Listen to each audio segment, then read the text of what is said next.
Ineffable goddess made this beautiful dessert, or kue as they say. Kesari. Sorry.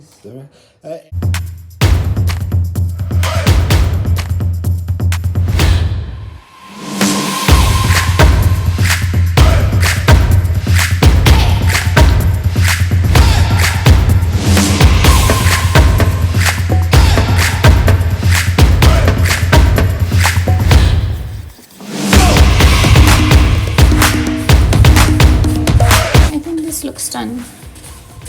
That's good.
This looks good. It's ready. Et voilà, c'est prêt. It's always better from the pot. Excellent. Folks, you should try this. You can taste like buttery ghee and a little bit of sweetness and the texture. Oh, it's so good. I wonder where this recipe comes from. We'll call it the northern pudding. That looks good. Can you make a special design? Wow, what a design. That is so artistic.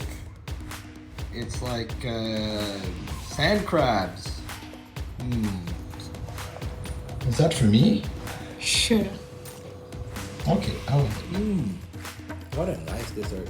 Let's get back to the important part, which is me tasting this dessert. And look at that. Red from the saffron and the nuts. It's so nice. Hurry up, for it's gone. Last one. Bye-bye. I think I have a chance to try any. Make more? Oh, look. You make a second batch of this. What is it called again? Kesari. Oh, it's Kesari, whatever will be, will be. The future is not ours to see. Kesari. The goddess had to make a third batch of this because we ate the first two so quickly, we barely did a review. I've had this so many times, but every time I taste it, it's so good, so surprising that it feels like the first time. I like this stuff. Last piece. Go get your tickets and let's get this party started!